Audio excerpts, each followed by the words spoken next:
Hello, podsters or podroonies, if you prefer. We are back again for another year, the first episode of 2026. I hope everyone had a lovely Christmas listening to this podcast, mainly, while you let your turkey, finish in your stomach. And yeah, anyway, right. This episode, first one of the year, we're relating to Soulmate and the number 8 in there, which is part of the Meganverse, kind of a spin-off film. So naturally, we are talking robot films, and we have one of my favorite guests back on for, I can't remember how many times you guys have been on. The World of Horror podcast, Christina and Quinn. Hello there. Hi, Martin. Thanks for having us back. Hello. Always a pleasure. You okay, Quinn? Yes, I'm good. I just, I didn't mean to talk over anyone. I was, no. So thankful to be back on your pod. Thank you so much for having us. That's all right. So tell us about your podcast and where can we find you guys? We're World of Horror with Mom and Mac, and the premise of the podcast is we take an American horror film and pair it with an international one. Mac wasn't free today, my son, so we have Quinn, who sometimes appears on the show to discuss with me to discuss older horror films. And another reason I asked Quinn to be on the podcast is she's one of my favorite Detroiters. Oh, okay. Interesting. That may become important in part 2. That's going to be important. At least I'm going to claim that it will be actually important. So I just do some Quinny-sodes here and there, and we don't really have rules for the Quinny-sodes. We just watch kind of weird old stuff. I like it. Here for it. So we're relating the episode to Soulmate, which is part of the Meganverse. It's kind of strange at the moment because there's no poster, there's no trailer to talk about. So it's kind of weird that there isn't any because it comes out of time of recording. It comes out in like a month. So we're recording this like mid-December. So I think it comes out like 6th or 5th of January. So a bit odd. I didn't expect this when I scheduled the episodes out, but hey ho. Here we are. But are you guys fans of the Meganverse at all? Or I really liked the first one. I thought it was great. Yeah, it was a good time. Yeah. Yeah, I thought the first one was fun too, and that's kind of as far as I got though. So yeah, I've not seen the second one yet, Megan 2.0, but apparently it veers away from horror a bit more and goes closer to like sci-fi, and is kind of what you normally get with like a sequel. It's bigger, louder, more bombastic, etc.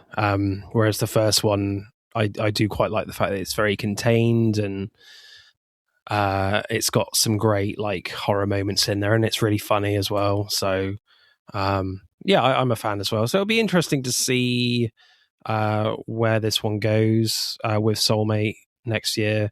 I mean, it does scream that it's going to be delayed, but hey.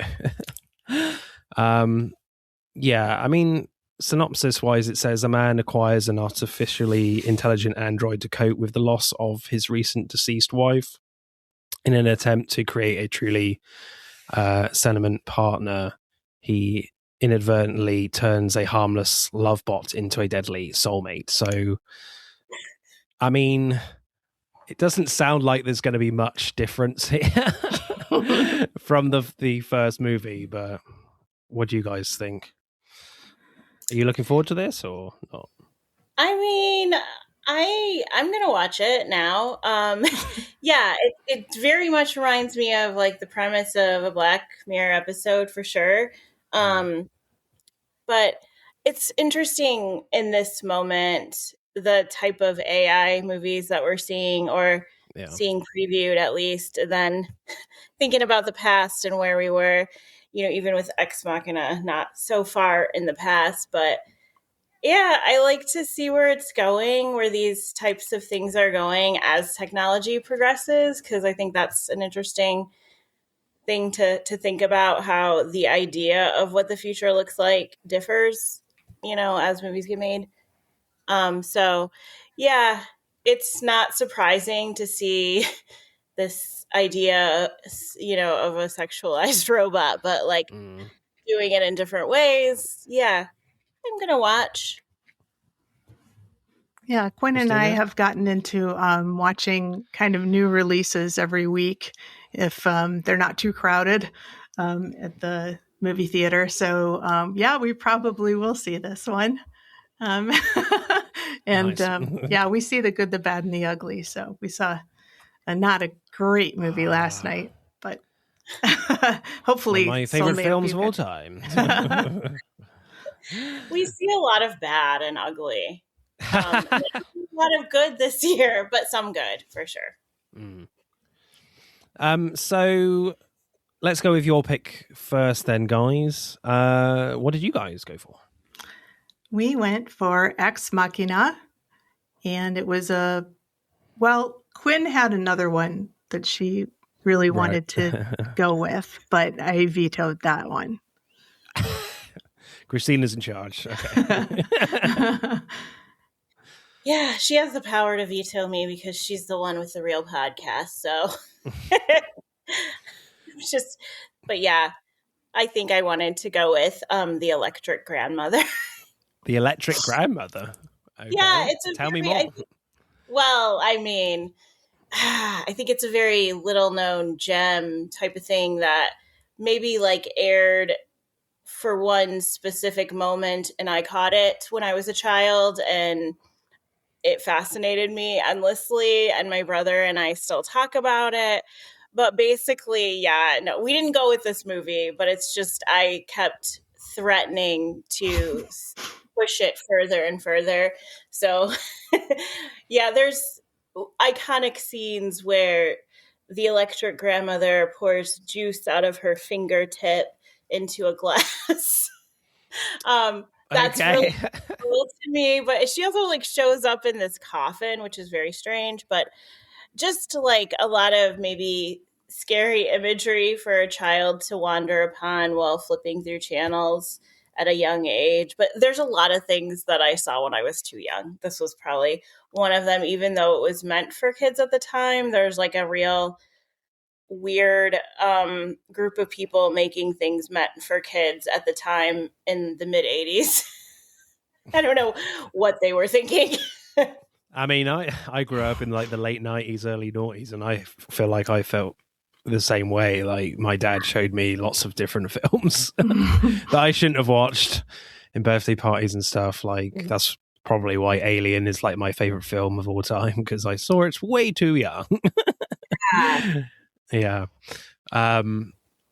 Yeah, I definitely want to see that now. I'm going to try to find it and I'll send it to you. It's probably on YouTube at this point. It's one of those that's like a fever dream in like a dozen people's brains, me included. And I'll try to find it. Awesome.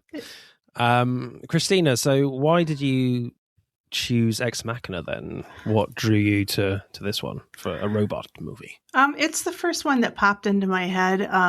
And I think about it in terms of what it's presumably setting out to do, which is passing the Turing test. And I just find it very interesting, all the themes that it brings up. And I think, consciousness, like what is it? Does it have to be sexualized? Those kind of questions. And I just thought it was an interesting one. And I'd love to get your take on it, Martin. Yeah, I mean, initial reactions to Ex Machina, it's got loads of ideas, and Heather from the previous episode was talking about that she just loves films about characters talking in rooms, and this is kind of another one of those types of movie. Yes. And I really enjoyed it in that aspect. And when I watched it for the first time, like, oh, this is like such an incredible film, because this is a fairly, certainly in terms of AI, this is kind of an old film now for me. Like, this came out 2014, from Alex Garland, but like watching it now, certainly with like some plot things, you're like, I do question some of the motivations here a little bit. Yeah. Compared to when I've watched it for the first time like 10 years ago. So, because technology and perceptions about AI have moved on so kind of quickly in our own society. So, what's your initial reactions to this one, Quinn? I was kind of feel the same way in that the first time I saw it, or maybe the first and second time, I was very taken with it, and I think it felt really unique. And I do think it's unique, and for its time, and holds up in a way that it does still pose a lot of questions. But I see it a little differently. Christina and I actually watched it together on, I don't know, Wednesday at my house after school. And we talked a lot about it afterwards, but then we both like kind of let it marinate. And there's a lot that I really like about it, and then there's a lot that I'm having a little bit of trouble grappling with. But I think that, again, when I originally saw it, I just was enamored with what I felt like was an original story. And then this time, thinking about it later, and also thinking about, and I haven't watched the new Frankenstein, but Oscar Isaac, and it is a Frankenstein story. And then I started thinking about it in a little bit of a different way, and it started kind of developing more. I just kept asking different questions, I think, than I have in the past. So I love it when that can happen, when I can see it differently. But it took me a few days to get to that point, I think, or like to kind of grapple with some of those questions that it posed, because I'm not sure if it's doing everything that it can to bring you. I don't know if it's not giving you all the answers in any way. So you have to work for the answers. And I think maybe it's the type of movie where you can get different answers upon different viewings. And yeah. Yeah, I had certainly some crazy theories watching this about Caleb. Like, oh yeah, I forgot about that part. Huh, that's weird. But we'll get into it. But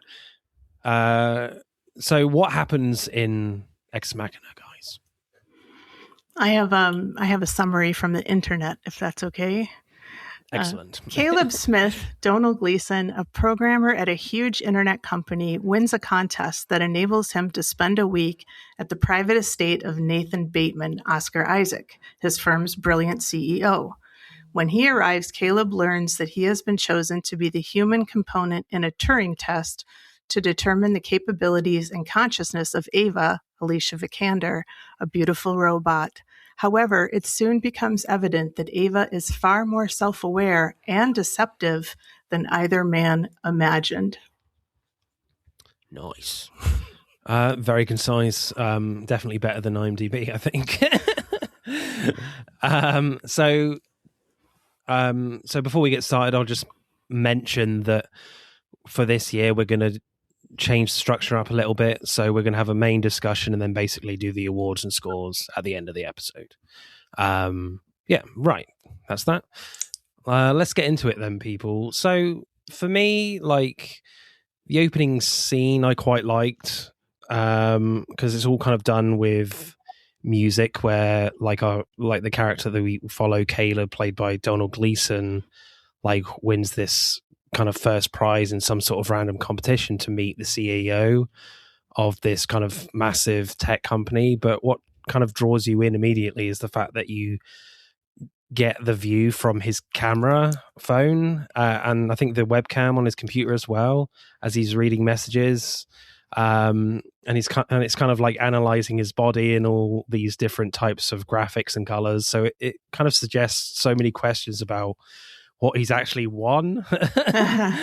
Why is he being analyzed like this? So I mean that's all in kind of the first minute as well. So the film certainly doesn't mess about in the beginning.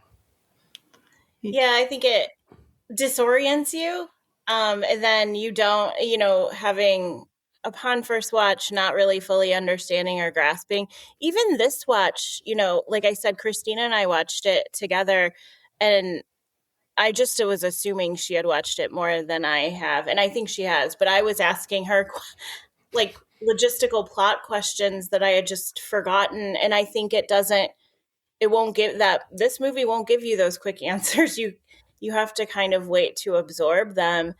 And I like a movie that's disorienting, but I wonder too if it almost, I don't know, or maybe like a little, it feels disconnected, and I don't ever know that. And I don't know if I'm jumping ahead of myself here, but I'm grappling with this question, the idea that like, I feel a little disconnected from this movie, and I think maybe that's what Garland wants in a way, but I never feel like completely in it, completely immersed in it. And I don't know if part of it has to do with the opening sequence a little bit and how it is kind of chaotic a little, and you're not quite sure what's going on, but then you never really are quite sure, and then things change, and nothing really ever is what it seems. Even when you get to a point where you think you know exactly what's happening, then you see a different sort of like a version of, you were in Caleb's perspective and now you're not, and now he's done something that you don't know about, and I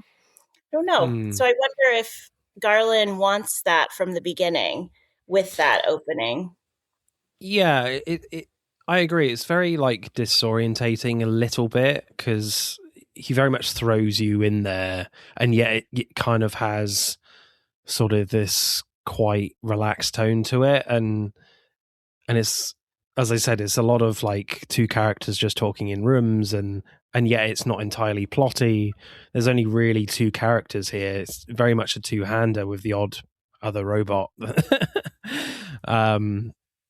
So yeah, it's kind of, it's very heavy on ideas, and it doesn't really, like, as you said, Quinn, it doesn't answer all of them when you get to the end. And this whole film is very much about, like, ultimately is the fact that is Ava a genuine AI, or is she like automating all these emotions? Is it, if you know what I mean, is it just kind of all kind of fake from what she's showing us throughout the film, that it's just all coming from all the data that Nathan Oscar Isaac's character that has compiled to create Ava? Is it just that, and Ava's just collecting all this data and just using that for her actions, so it's all kind of automated and not like a genuine emotional reaction, that it's not spontaneous like what Oscar Isaac is kind of explaining with the Jackson Pollock painting. So that's, they do explain a lot of these ideas, but like there's not a lot of, it's still very ambiguous in the way it's trying to answer them. I think ambiguous is a perfect word for Alex Garland, because I feel like he likes to throw out a lot of ideas and not necessarily take a side. And we've seen this basically in all his films. And I think that maybe part of the distance thing has to do with how often we see people through glass or through a screen or being observed by somebody else. So we're observing the observer. So I think there's just a lot of, and that's all cool, that's all interesting. But I'm like, what does that really say? And I think the the part of what where I thought it was going the first time I saw it was, what is Google or what is Facebook taking from us? When his face is being analyzed, what does that mean? And later we hear that all this data has been collected to create Ava. And so I thought that, that idea would be expanded a little more, but it isn't really. It's just another idea. So, it just makes it more scary when you watch it now. Yeah. Yeah.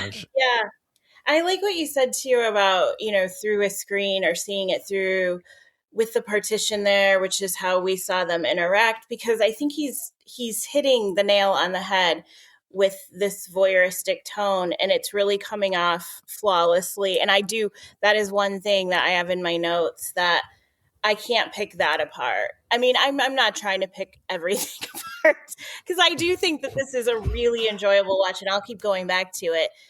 But that's kind of like, I don't know, that's been my mode this whole year. I don't know, I've been more critical on with things that I like or that I love or that I don't like. I'm just going full on critic here. But he does do this like voyeuristic thing that he pulls off so well, because it's like a layer upon layer upon layer of voyeurism. And it's we're all just watching to watch. And that's what the characters are doing, and then they're learning. And I don't know if they're learning, actually. Ava is learning. I do know that. I don't know if the men are. I don't know that they fully grow or change. Yeah, the only winner out of this is Ava. Yes. For sure. But I kind of liked sort of this kind of easygoing tone that the film kind of gives you, like that it begins with. Like the opening shot of Ava is where it kind of feels very fleeting and completely undramatic. Where she slowly just walks into shot. There's like nothing sinister or dramatic about the opening at all, and it feels very casual, and it almost kind of leads you into a false sense of security in a way. Certainly for that character when you're watching her, for sure. Yeah, she's doing a great job, the actress, because Alicia Vikander, because even this time through, and I think I've seen it, maybe this would be like fourth or fifth time, I was like, she's so good. Yeah. I didn't see what she was doing, but I think if I had watched it, on Wednesday and then watched it again on Thursday, I maybe would have a different train of ideas and thoughts on this, because I think it would be cool to watch it with that evidence of having watched it very recently and see her from the very first interview, and know that she has, more power than we think she has.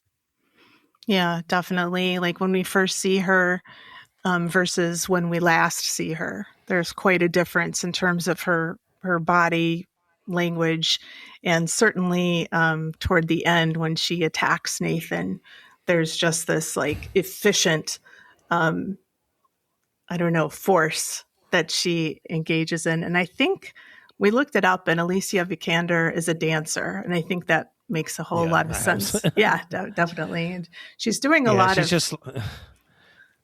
she's just like when she kills Nathan, you're like, I know exactly how sharp this knife is. I don't have to use much effort. Here you go. Yeah. And you're dead. Yes. Yeah. Yeah, she's kind of fascinating because with her performance, because she's not really acting like a robot at all. It's more like she's acting more like a child, and then as the kind of the sessions, Turing test sessions progress, she's acting more like a teenager in a way.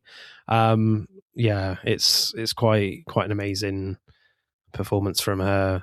Another kind of really interesting performance that I quite enjoyed, a little moment from Donald Gleason's character near the beginning, is after Ava tells them that he shouldn't trust Nathan, and they're having dinner, and Nathan is talking about why they keep getting power cuts because the guys installed it wrong, and Caleb asks, can't you just get him to come back? And Nathan says, no, there's too much classified stuff here. And so after the job was done, I had them all killed. And Donald Gleason's reaction is just like, he's just like he shat his pants or something, and then he just and then Nathan smiles, and then kind of the tension is broken a little bit, but there's still a little bit there from Donald Gleason, like, I'm still not sure whether he actually got them killed or not.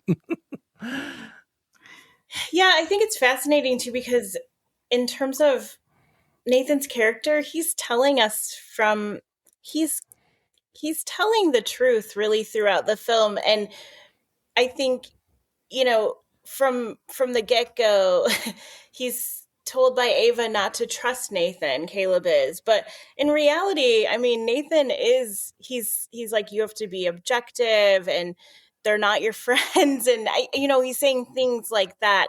And once we get to the end and you go back and like, think of the things that he said and the things that Ava said about, he is not your friend. And while that might be true, a lot of what Nathan was saying was true and was more factual in terms of their power. And I don't know. So I like that aspect of it too, because whatever you think about Nathan, which I think Oscar Isaac pulls off this role beautifully, and I think the character is super interesting. Like I keep thinking about him because Isaac is doing something so subtle with him, where at any moment you can see him as deeply insecure and yet so on top of everything and all-knowing and powerful.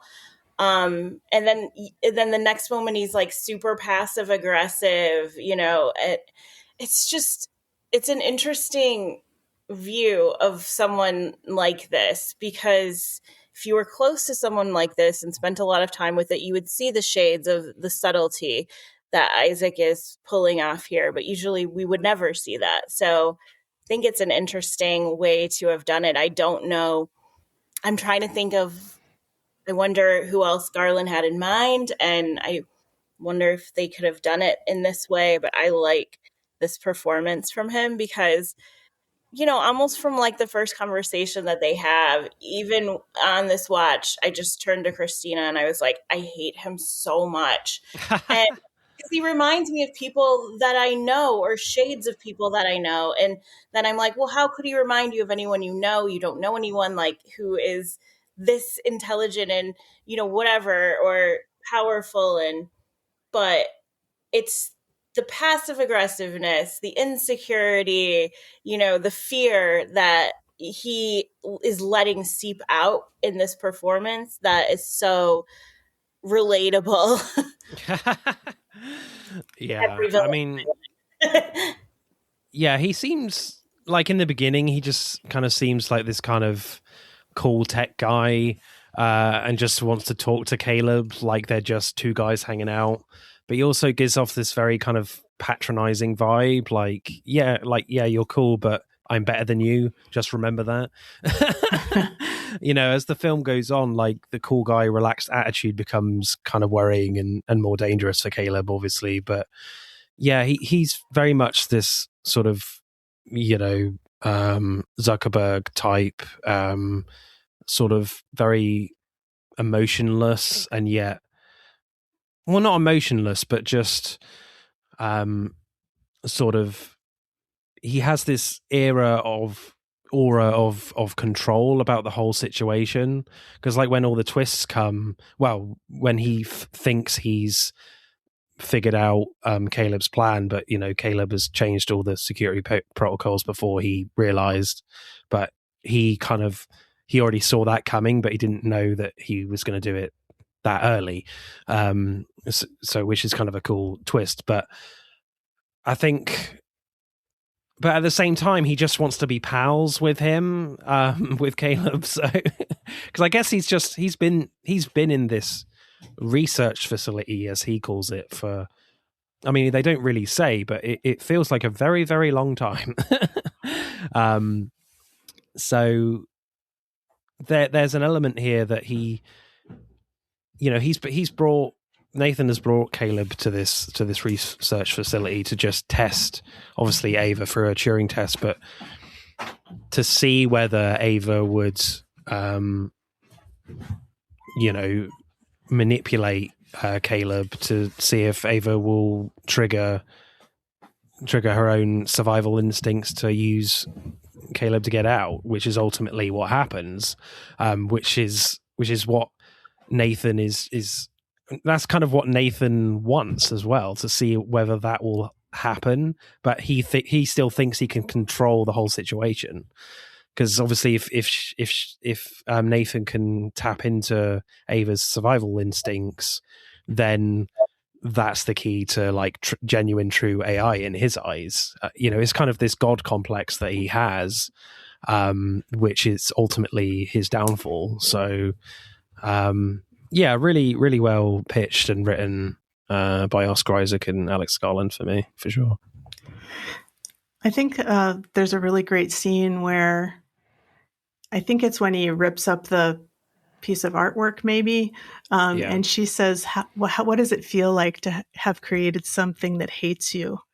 And I feel like in that moment, maybe she's transcended his programming, because I'm not sure he would have programmed her to hate him, but he certainly, by keeping her prisoner, has developed within her this resentment and this, anger directed at him, so that when he realizes that she's free, he's genuinely scared.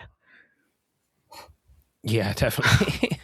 That's why when he talks to Caleb later on, I think like 3/4 of the way through, he's like, but the next model is, I think, where I'm going to have the real breakthrough, and then that kind of triggers Caleb's like, maybe I need to save Ava here. But throughout the film, certainly through Caleb's point of view, it's very much sort of the technical versus the emotional angles that he's kind of grappling with, and I think that's kind of representative of what we as viewers are grappling with as well. Like, Caleb is very much interested in learning how Ava thinks and how she's made, while like Nathan is like, forget all that. Treat her like she's a human being. You need to look for the humanity in her, not the technology involved in her responses. And then it kind of goes off into the whole chess machine kind of theory, that is it all automated moves / emotions that she's doing, and not, etc. And Nathan is certainly looking for, non-automatic responses, impulsive responses, and I think Caleb and even the viewer kind of struggle with that. Well, I did anyway. Concept. I think it's a very deep movie. It's tough when she puts clothes on. I think it's tougher because she does actually look like a woman. You can sort of see some of her, silver skin kind of shining through her clothes, but otherwise she just looks like a woman. And so I think it's tougher after that point to sort of see her as a cold machine. And she's also, by that point, understood like that Caleb is attracted to her, and so she can use that against him, and then things start to get really, really complicated. But I think it's just really brilliant how, especially at the end, and if you've watched it more than one time, you can just sort of view her performance in this light. That she all along had this plan to use everything at her disposal to get free. Yeah, because I mean, like, the kind of the search engine aspect of this film, called Blue Book, basically Google, so she must have my understanding is that she must have infinite infinite data and knowledge about humanity, which is just like, well, I can't see any of this in these four walls. So I'm like, yeah, I want to get out. When are you going to? So I'm not surprised that Ava like hates Nathan, and because I feel like it's not just a survival instinct that Ava is expressing here. It's more like, I just want to see the world because it's all in my head, but I can't see it with my own eyes. Mm-hmm. Yeah. And the Mary's room story sort of, brings that into focus with the scientist who knew all about color but couldn't see it. Really brilliant. And I think that is a really beautiful thing that Garland does do. It's sort of like, I think it's Caleb's dream of what Ava would think about. And when she goes out into nature and there's all this color. Yeah. For me, like, sometimes it feels like Ava is behaving more human than Caleb sometimes. Yeah. Like in the third session specifically, she just wants to have like a normal conversation, like like normal humans would. Whereas like Caleb is very aware that he's talking to a robot. Even when she's, as you said, Christina, when she's dressed in normal clothes, he gets very awkward, which is certainly understandable, and just feels very weird about him and about himself, because obviously Ava is exposing that he's attracted to her. Obviously, later you find out Ava is manipulating him this whole time to escape. But yeah, and obviously this is kind of the reason why Caleb has been chosen in the first place, to kind of expose that kind of attraction. So, Ava was specifically designed for Caleb in a way. Mm-hmm. It just gets very creepy. Yeah, definitely. Yeah, it does. And then are we to think to, I mean, I guess I don't think this, but I wonder if what you guys think about this. Does Ava have access to all the things that Nathan had access to in order to glean the information that he did on Caleb? Is Ava able to, get his algorithm as well? Or is she just gleaning her, responses to him based on just a reaction of what he says and his tone and body movement and mannerisms, and it has nothing to do with who he is? Or does she know about him fully? I think it's the second one that you said. I think she knows what humans are like when they, if they're attracted to somebody, their eyes dilate and they flush. And so she knows that kind of stuff, but I don't think she knows his search history necessarily. What do you think, Martin? No, I don't think she knows the search history, but I think it's difficult. I think it's a difficult concept to sort of grasp, that all this data is compiled to create this kind of AI mind, and it's just like how, because he describes it like, he's got all this data from his search engine and the social media aspect of it, and like what people want to see, etc., to create this AI. So I think, it's more that she has an incredible understanding of human behavior through, all this kind of online activity. So I think that's where it kind of, so I guess for her, it makes it quite, regardless of how sort of tailored Ava is in terms of Caleb becoming very uncomfortable and attracted to her, I think that there is a very strong element that, Ava is certainly can easily manipulate Caleb because of just her rich knowledge of how humans behave already installed. That makes her even more powerful, because she doesn't have that at the tip of her fingertips. She's doing it on instinct of understanding of human behavior and mannerism, tone, things like that. That's pretty, I like that. Let's talk about Kyoko. I think it's kind of interesting that she is clearly a robot. Yes. Even like after the first viewing of this film, even though they never explicitly say before it's revealed, she's always in kind of random scenes, but very kind of inactive in them, always quiet, obviously, doesn't say anything. And there's almost kind of a creepy aspect to her at times. Then when she tries to like take her clothes off in front of Caleb, and then when like Nathan asks her to dance, you're like, yep, she's a robot. So I kind of like the confidence shown by Alex Garland that he kind of respects his audience, that he doesn't need to spell it out that she's a robot before it's actually revealed. So that was kind of really interesting to me. And the dance scene too is really cool. And too short for me because it was so good. You know, Oscar Isaac is like really good, but Kyoko is like perfectly in sync with Nathan, and it's completely emotionless from her while she's dancing perfectly. But I think, as I said, like before that dance, you kind of know that she's a robot anyway, and yeah, there's no like trying to hide that. I like Chris when we watched it together. Christina pointed something out that I thought was really fascinating. I think you said that what if they had revealed it at the end, in the interaction between Ava and Kyoko, instead of when Kyoko pulls the skin off? Didn't you say? Yeah. And I was like, that would have been cooler, I think. Even though we wouldn't have gotten that visual that I think is pretty powerful of her pulling off the skin near her eye.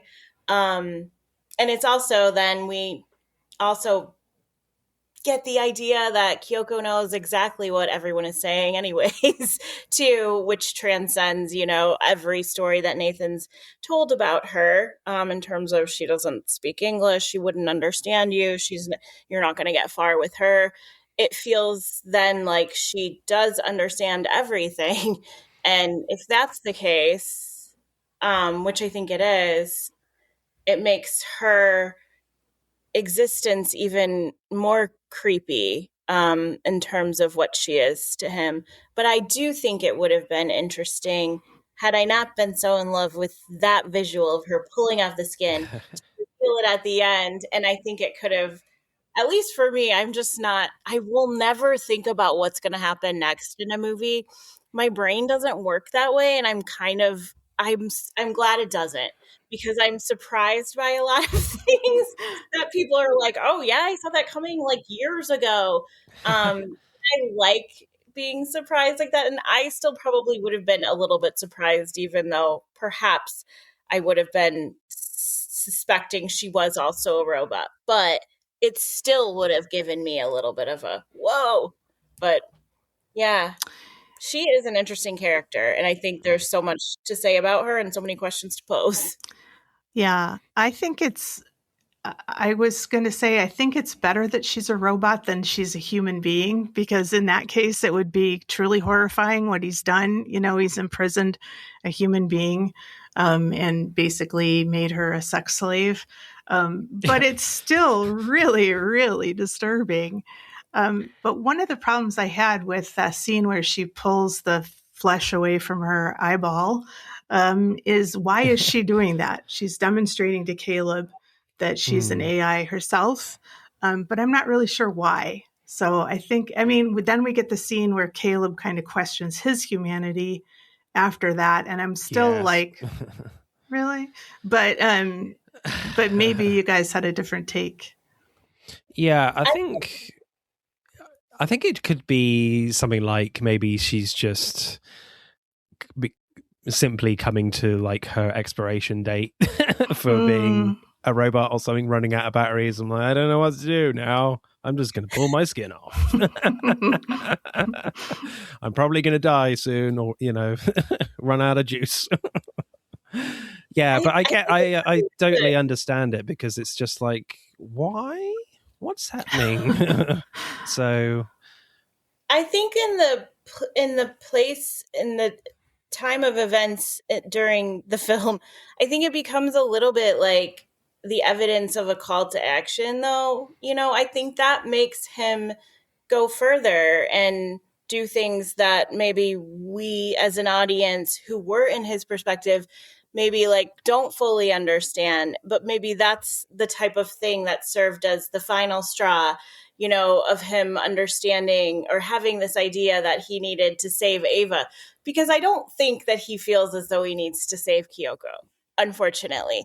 But I do think that Kyoko is the reason that he's pushed further into the I'm going to actually do something instead of, like leave this week and say, yes, it passed the Turing test, or no, it didn't. I don't think that was, I don't know that that was in his head before he sees this. It's like, I think the evidence of the misuse of this technology, perhaps. Yeah, definitely. And certainly that stuff with Kyoko, pulling her skin off is part of kind of the weird stuff, that the weird tone that this film kind of delves into sometimes. And I kind of love how weird it gets as well. Like, you have a scene where like Kyoko is kind of naked on the bed, and Caleb is opening all these cupboards with different AI body parts of women. Then Kyoko gets up and is like, they're about to have sex. Then the scene kind of cuts before anything happens. Then a bit later, you have like a scene where Caleb cuts himself with a razor blade, like questioning his own reality. And it's like Caleb is thinking, am I an AI that Nathan has created but escaped and somehow has formatted his own mind after the car crash he had, which killed his parents, supposedly. Now he's brought back by winning this competition. So I love the fact that obviously all that sounds ridiculous, but surely that has got to go through his mind at some point. So I love the fact that this test has brought Caleb to this point of questioning his own reality with all this weird stuff going on, with the other robots, randomly peeling their skin off. So that was kind of how, I don't know how successful it is, but that's what was kind of going through my mind. Like, is this surely is the only thing that he's kind of thinking of here? But I don't know how successful that is with his character overall. Because earlier you definitely get like this scene where he is, he's got his shirt off, and you see the back of him, and you see these very kind of symmetrical scars on his back. So obviously that brings a lot of questions, just seeing that before you hear about his parents being killed in a car crash. So, but it just, the scars just look way too symmetrical. Could he be an AI as well? I don't know, but yeah, it's a weird scene when he is cutting himself, for sure. Actually, I don't know whether I don't know whether the film kind of earns that, though. The fact that he goes to that the fact that he should be going to that emotional level to see if he is an AI. Do you know what I mean? Mm-hmm. Yeah, I love that idea you just came up. I don't know if you've been thinking about this, but I actually love that version of this movie where he is an AI and has, he died in the accident with his parents, and it maybe is a little bit RoboCopy or something, but I kind of love that idea because I agree with you. I don't know that the movie earns that level of questioning. And had there been something else in there, I think something to allude to him actually thinking about his own, like formative years or something, or not being able to remember them or in some way. When he describes it to Ava, like that he spent a year in a hospital and that's where he learned coding after the accident. But we don't really have that many other details about him ever. So I would love something like that because I don't think, as is that experience of him going there, we don't have that evidence of that yet. Like, there maybe is a scene missing that would plant a further seed of doubt in his head, but I like that idea, and I wish that it would have been teased a little bit, because I think that's cool. It's a cool idea. Yeah, thank you. Yeah, I don't think we'll get a sequel, to be honest. I think not really, but because I don't. Yeah, it's probably too far out on an idea, but it's definitely an interesting scene which I don't think. I definitely admire the ambition of that, the fact that he's questioning himself, but I think there needs to be a bit more going on to make it a bit more ambiguous, because it does feel a bit too inserted in scene here kind of thing. Mm-hmm. But yeah, I mean, it would be interesting to see how, if he is completely stuck and he says he's a good coder, and can he, like, it'll be kind of interesting if we have a sequel where a long time has passed and he's making his own AI robots to actually just kind of escape the place. I don't know. Or literally just take over Nathan's work. That's the only thing he can do if he's trapped there. So Yeah. I quite like the discussion when they talk about the inevitability of AI. Then it's not if, but when we achieve AI. So kind of now. And, if Caleb, should feel sad if Ava is turned off, Nathan says, feel bad for yourself, man. One day the AIs are going to look back on us the same way we look at fossil skeletons in the plains of Africa, an upright ape living in dust with crude language and tools, all set for extinction. For Nathan, it's like we're all going to die anyway because of AI. Why not experience AI now while we still can? But Caleb says the Oppenheimer quote, "I am become death, destroyer of worlds," which for me kind of reminds me of that scene in Jurassic Park when Dr. Malcolm says, "Your scientists were so preoccupied with whether or not they could, they didn't stop to think if they should," which just sums up Caleb's kind of thoughts on everything with this. Plus, it feels like Nathan has thought about that too, and it's just kind of like, fuck it, we're all going to die anyway. Nathan has just certainly lost his humanity, apart from the fun stuff, dancing and drinking. So yeah, it's kind of a really interesting conversation they have about, the why are they creating AI. Mm-hmm. I think it was a good move putting that conversation outside as well. Okay. Yeah, I don't know, just the fact that they're surrounded by nature and they're not in the cold confines of the research facility, having that conversation. But also kind of watching it now, you're like, you really should not use AI because it's just everywhere. Yes. Some of it is useful, but like, it's just, just not good for certainly the art industry itself. So, and other things. And it's just like, it's just very worrying. But, so you kind of sort of, it's difficult to fully get on board with what Nathan is saying with that as well, especially where we are at with technology. So yeah, it's pretty scary. Yeah, and we never really understand Nathan's motivation, like what field he would like to see AI help the most, or if that's even, I guess, not on his radar. I think it's just like, who's going to be the first to do this? I am. But you want to think that the motivation at least started off with a certain field in mind, at least, because as is, of course, in the hands of everyone, it's a bit of a shit show right now. Yeah.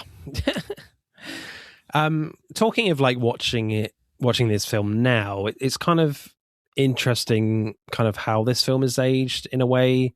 You know, it's kind of aged brilliantly in its ideas and themes, but at the same time it hasn't in terms of its plot. Like, you know, as we've said, like with today's society, of our growing concerns with AI and our growing disdain for it, well, for most normal people, you know, so it's kind of a bit of a struggle.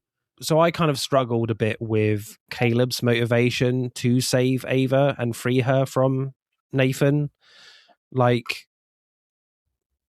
you know, if this film was set like now, I just don't think he would be, I mean, he would be amazed and fascinated, but I just don't think he would be like, yeah, I'm not letting you out.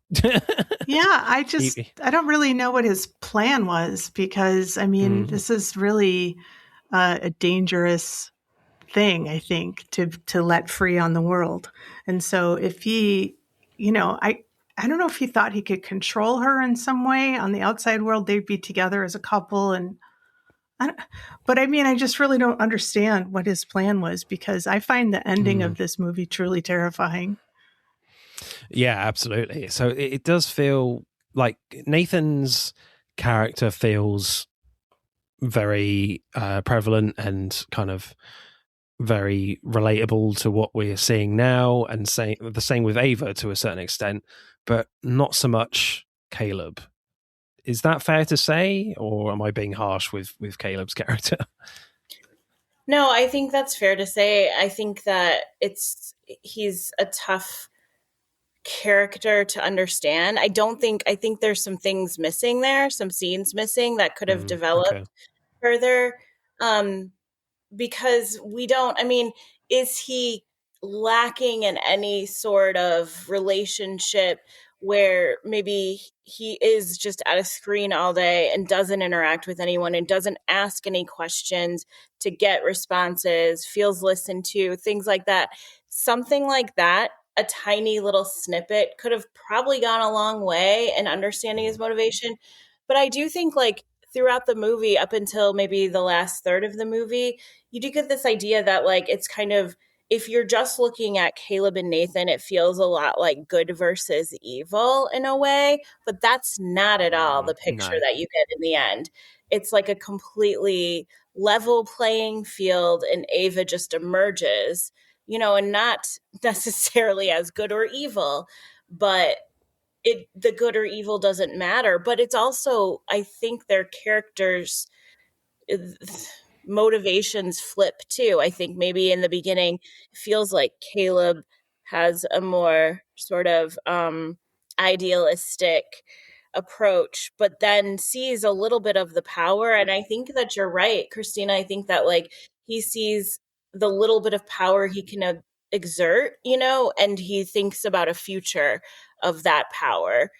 Just like where Nathan is, he had a taste of it somewhere along the line, and now he's got to eat it all, you know? And I think like the little bit of power and control that you have over a person, which is, I think, the horrifying thing about this movie, that it's such a reflection of human nature, that the little bit of power and control someone can have, that means the more they want it and the more they can change to get it and do things that are maybe not within their character anymore, but then become who they are.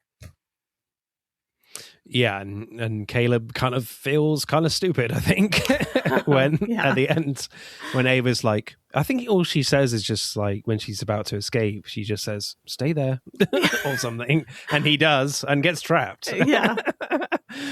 It's like, yeah, I'll do anything you say. Look back at him, right? I mean, she does not have that. That is not within her.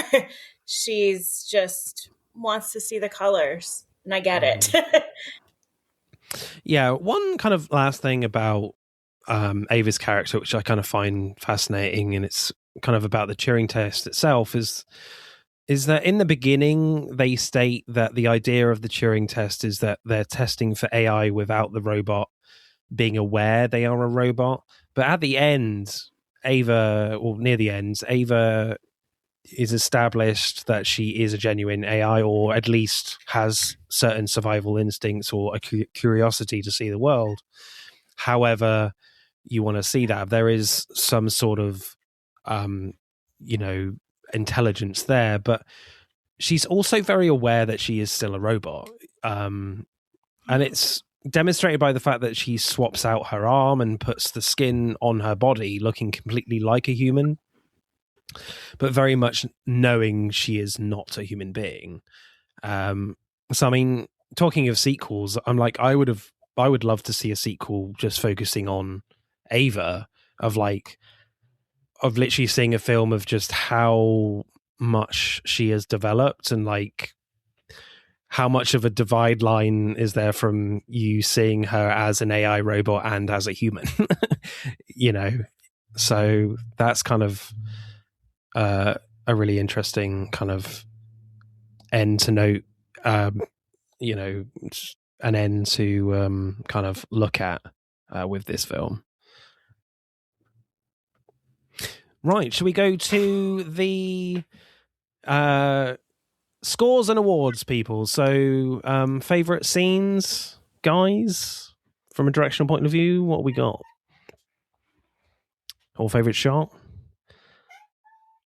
Christina?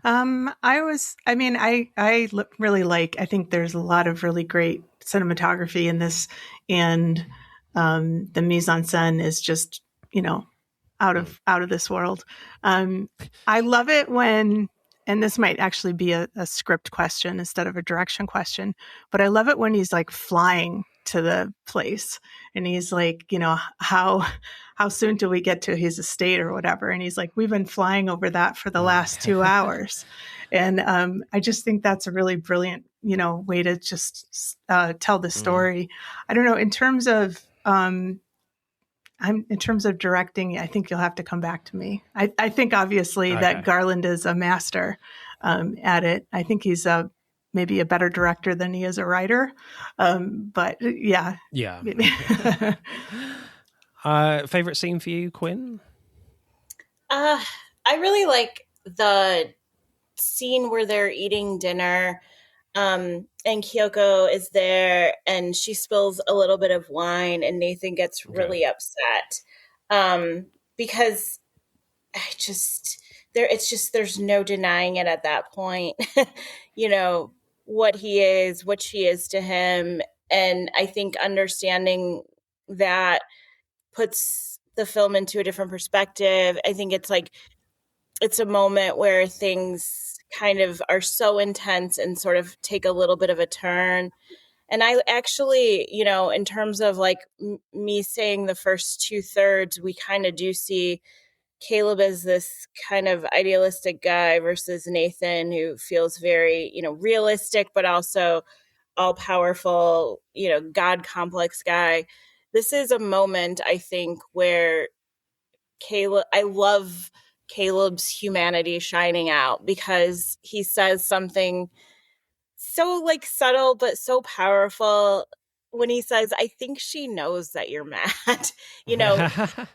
Nathan's like, yeah, I'm this rich and I can do whatever I want, but you still got to deal with the bullshit and stuff like this. And, but she doesn't speak English or something, indicating that. And he's like, yeah, I think she gets that you're mad. And I just think it's a powerful moment that really shows who each of them are. Nathan and Caleb, not Kyoko necessarily, but those two. I like that scene a lot. It's intense. It's scary too. Yeah, definitely. I think for me, it's kind of like right near the end where like Ava is in the kind of the real world and you have this kind of upside down tilted shot of people's shadows walking down the street. Then you get like the slow reveal of Ava's figure in shadow.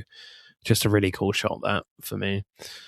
So directional score for me, I'm gonna go fairly high, I think. I don't think I'll go as high as a 9, but I think, the design of everything is great, and it's kind of difficult to go with a really high score for me because it's very much a two-hander, and a lot of it's focused on where kind of the characters are and stuff. So in terms of the direction, but I really like kind of like the sound design as well. Like certainly the moments towards the end where you realize that Ava is escaping and kind of the music and score kind of takes over whilst Caleb's screaming is completely muted. Stuff like that is kind of cool. So yeah, I'll go like an 8.6 for me. How about you guys? Should we do a combined score? Yes, please. Okay. I was thinking in the high 7s, but I'm happy to go higher. Quinn, what do you think? Oh, my gut's saying 7-8. Okay. All right. I'm happy with that. 7.8. Yeah. Can we do that? Is that an acceptable score? Yeah, of course. So lines, favorite lines, people, what we got? Oh gosh, I had the page up. I won't read the whole thing out, but at one point Caleb says, this isn't an accomplishment of men, it's an accomplishment of gods. And then Nathan kind of flips it back on him and he's like, I just loved it the other day when you called me a god. That was, and then Caleb's like, but I didn't say that, but Nathan can't hear him at all. I just really love that back and forth. Yeah, I think there's quite a few good ones. Like buried within these walls is enough fiber optic cable to reach the moon and lasso it.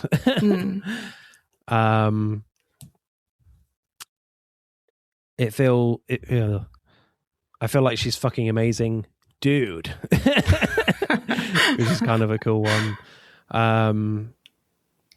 Anyway, sexuality is fun, man. If you're going to exist, why not enjoy it? From Nathan. Caleb from Nathan, he's like, Caleb, what's your type of girl? No salad dressing. Know your type of girl, he goes on about. But yeah, my favorite salad dressing is definitely Caesar. But yeah. But I think my favorite line is just because I'm a big geek.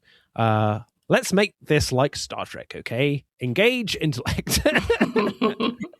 Just the mention of Star Trek, I'm like, oh, yep, I'm here for this film.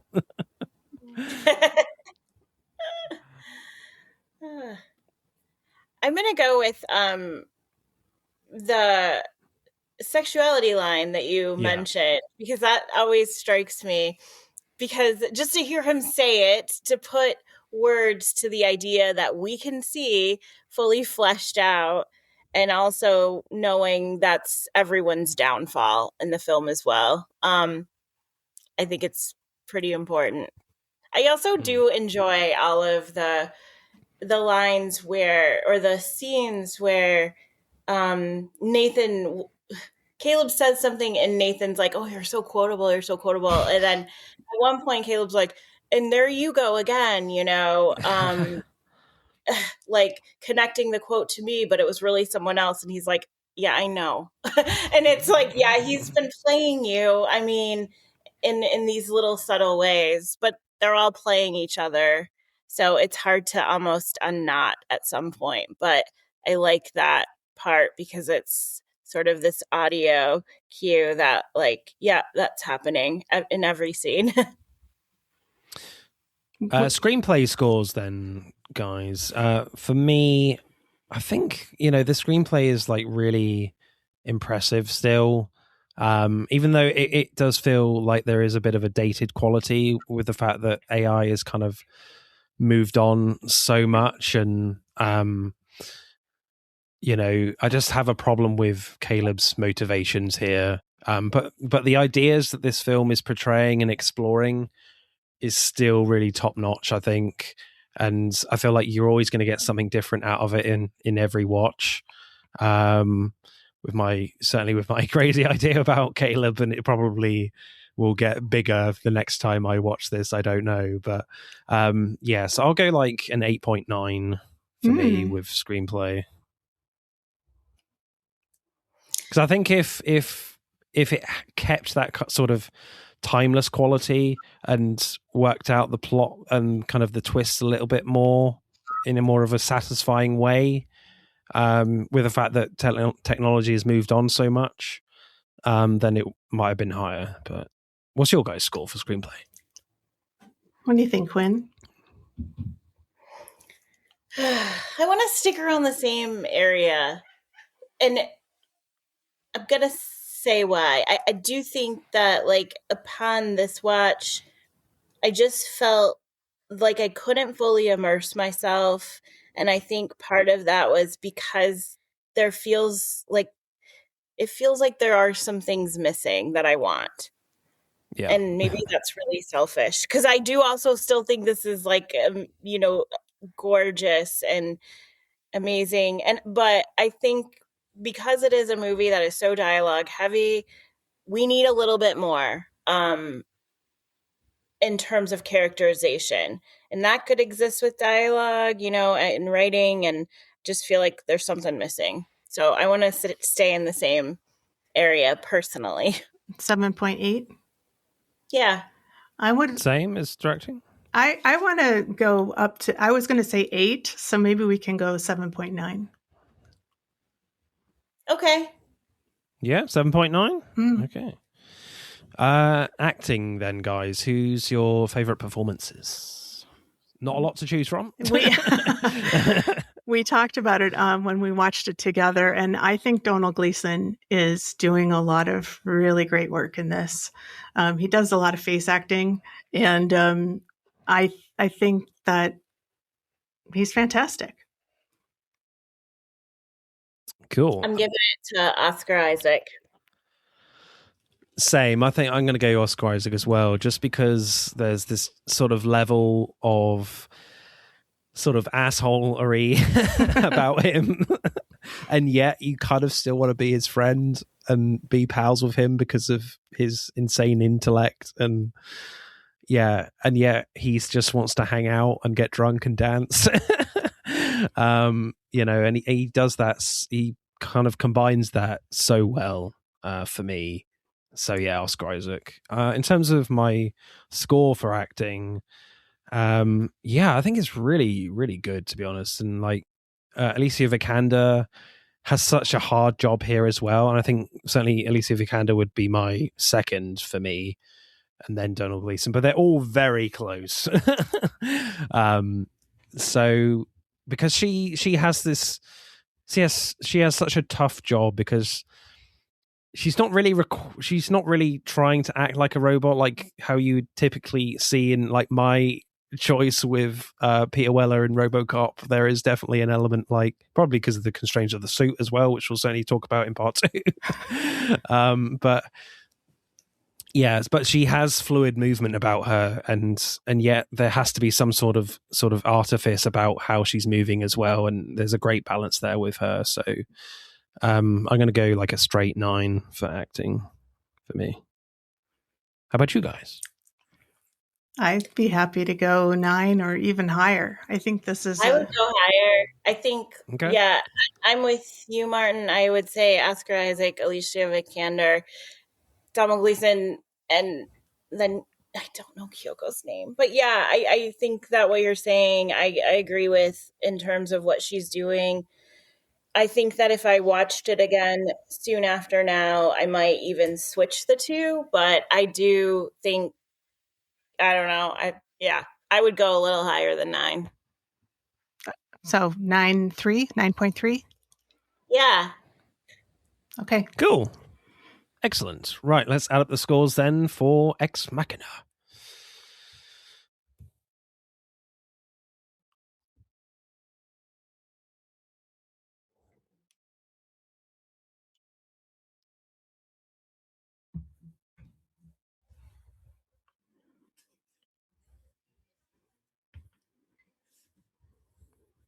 Ex Machina gets a very impressive 51.5. Not too shabby. Yes. Could be a tight one, people. Could be. I'm not entirely sure about that, but let's see. Check out part 2.